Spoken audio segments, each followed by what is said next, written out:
shares a great deal Yes, in the we good. outreach and the ministry of the United Nations and their particular emphasis.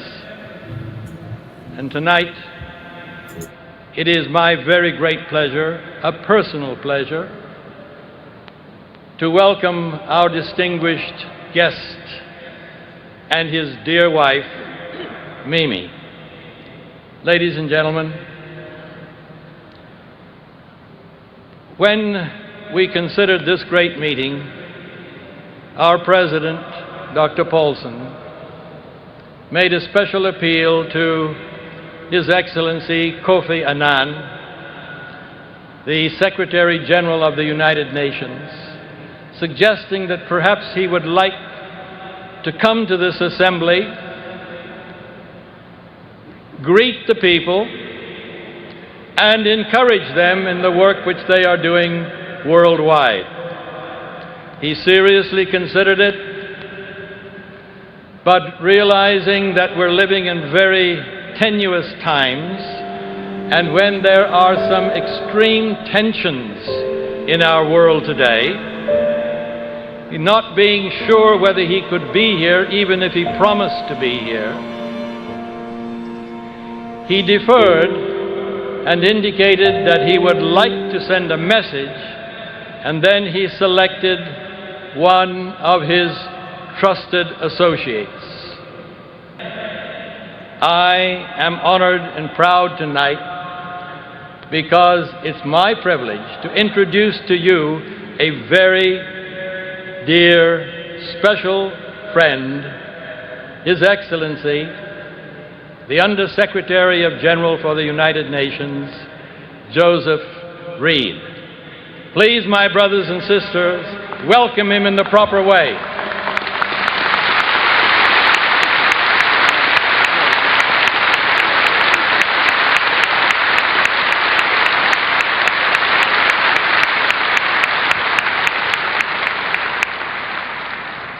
President Paulson, Elder Falkenberg, Elder Wilson, Secretary Bediako, Treasurer Rawson, Governor General Sir Silas Atopare of Papua New Guinea, Excellencies, religious observers, delegates, distinguished friends.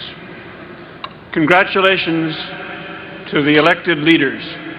Good wishes, Godspeed. Delegates, on behalf of the Secretary General of the United Nations, Mr. Kofi Annan, I welcome this opportunity to greet all of you assembled here in the great city of Toronto for the General Conference session of the Seventh-day Adventists. I salute all in the planning and organizing committees who brought this milestone gathering, the quinquennial World Session, together. A great accomplishment, a great feat. President Paulson, I feel proud and privileged to be here with you.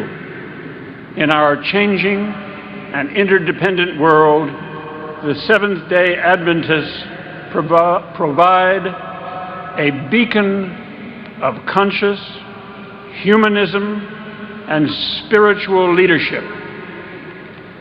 Delegates, our special thanks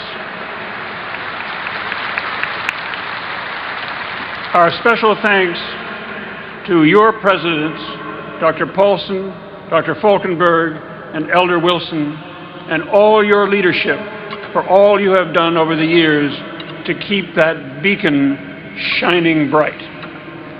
Delegates, allow me to use this occasion in a personal capacity as Undersecretary General of the United Nations to appeal to you, representatives of the Seventh-day Adventists from around the world, to continue to give the United Nations the support we need for our world organization.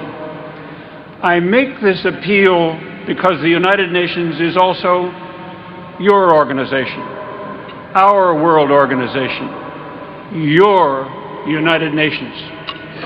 Without the global efforts of the United Nations, all of our efforts for peace, development, equality, and justice would be to no avail.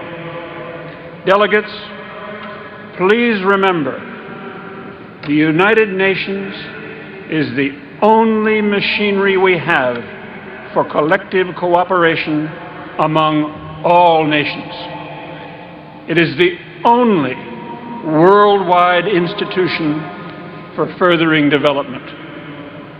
The United Nations is the only universal mechanism for protecting human rights. Okay. So I'm going to share my That was rough. That was rough. Yeah. Tell I'll me tell about you, it. boy. Yeah. Your nation, the reality, humanitarianism is just humanitarianism. It's your nation. The only way to bring world peace and collective mentality and all that. It's like, oh man, you serious? Yeah, exactly. And the thing that we think that this is like a recent thing that we've become aware of. There were people at that conference. We've got to remember there were people there who, I don't know, what were they doing when this was all going on? You know, they were there. Were they being silent? What was happening? We've got to remember that if the Lord wants us to speak, we need to speak. Now, I'm just wondering why my thing is now, I must have actually got it up on the wrong screen. So I'm just going to stop that share and bring it up on the right screen. Share screen. Shares a great deal in the outreach and the... Okay, I've got up the right one.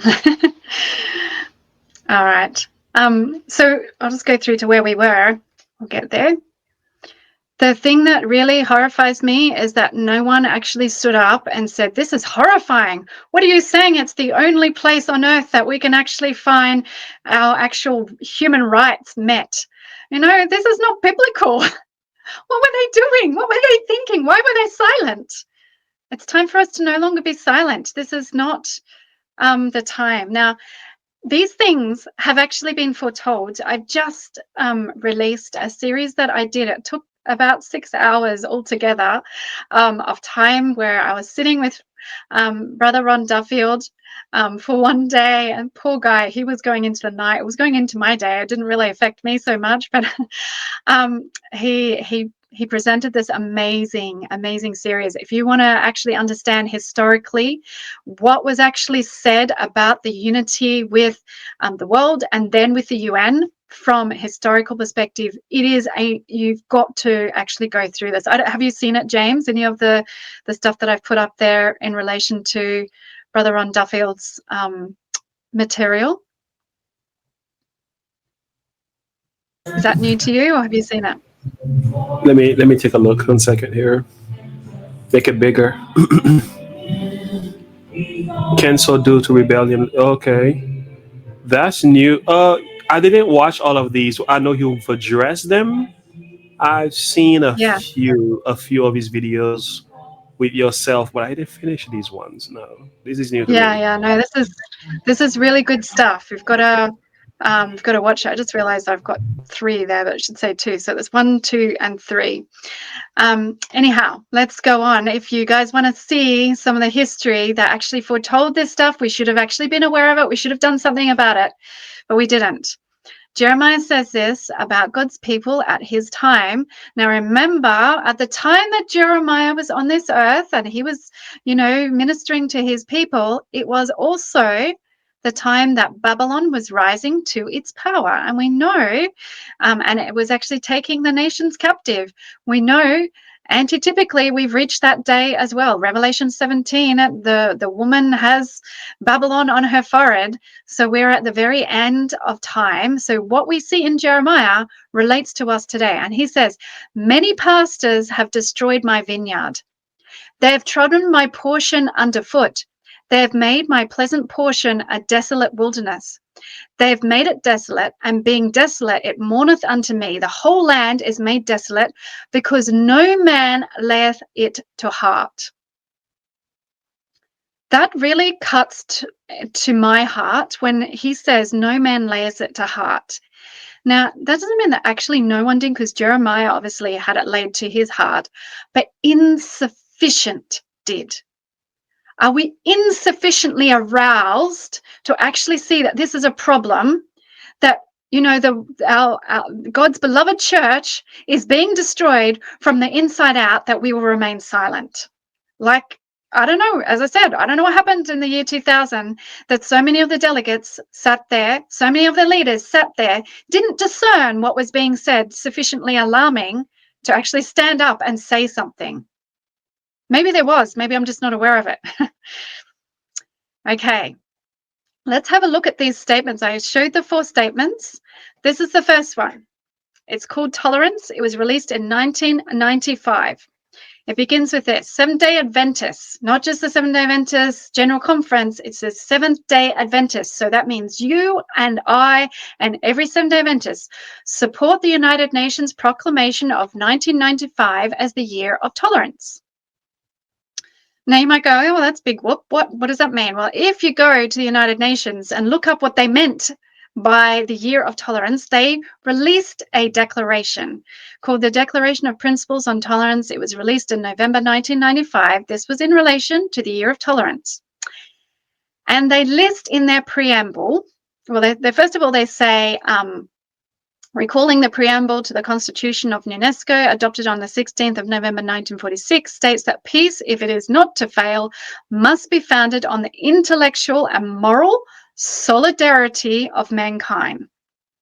So once again, if we can all come together morally and intellectually, then we'll have peace. So that was the underlying principle of tolerance.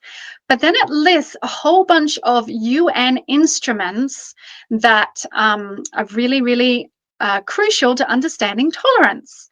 Now, I know in the past, James, you've asked me, how do I do research? I do research with lots and lots of prayer, because I looked through that long list and I went, I don't have time to read them all. Which one, Lord, is going to be the most problematic? And the one that I've highlighted was the only one I looked at. It stood out to me in terms of its name. And so I went to that.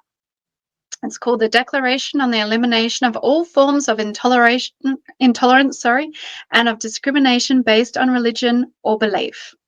Now, that would sound like it's a really good declaration, but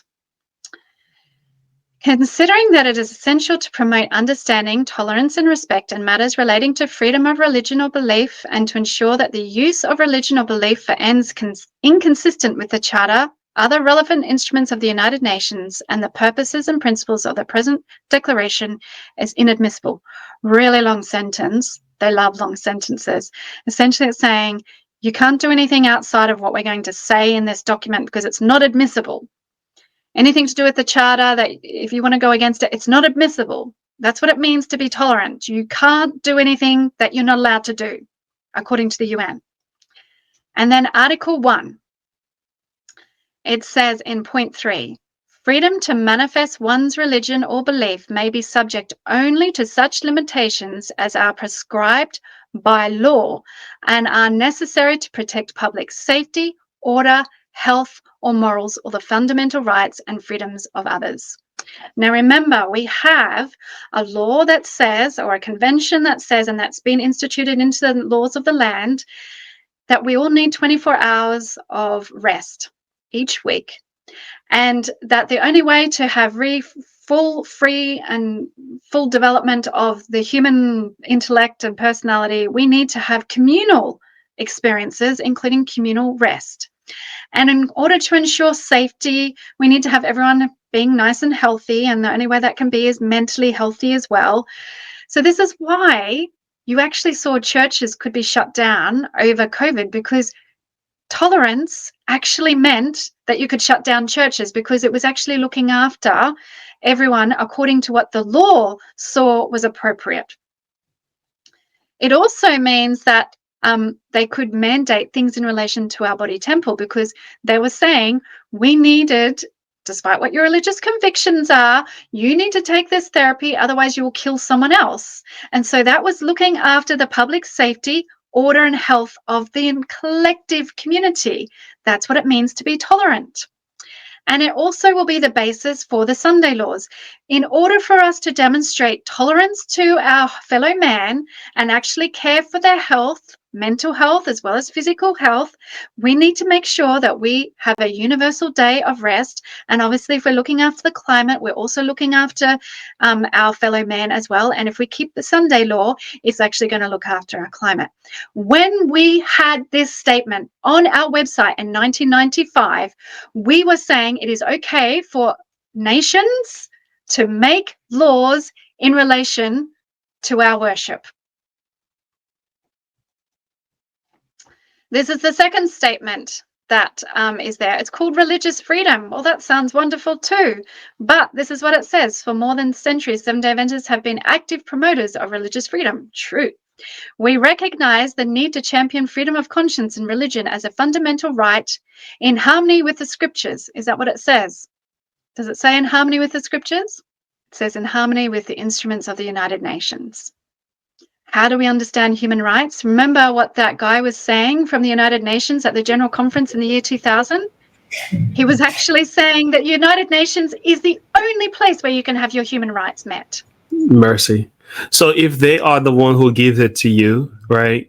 I thought the Constitution of the United States says that we have an inalienable right, which is given to us by God because we are made in God's image. So, okay, so now if you give that over to the UN, well, they can give it and take it away whenever they want to. That's right. Now, so when you look at, I've actually got a really good friend. I've put his book to the side because I have lights around me to make it not look so dark in this room. But I have a friend that I met. If anyone's heard of him, is called William Pitt, and I'm hoping to do an interview with him. And he did a research dissertation on how we've got laws in Australia which were about ensuring religious liberty when it came to particularly the day of worship.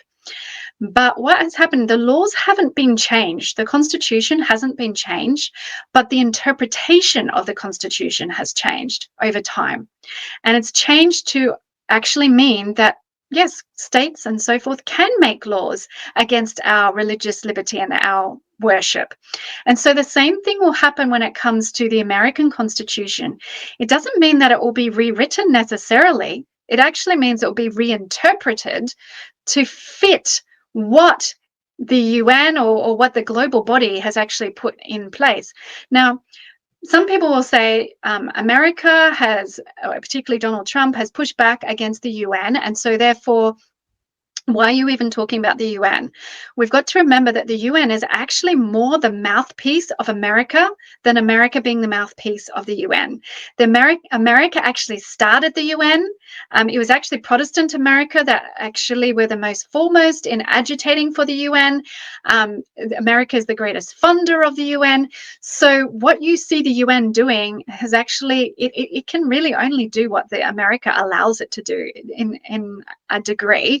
There are some nuances to that, but you know, in terms of the influence that the UN has on America, it's kind of a funny situation because it's like it's ruling by proxy.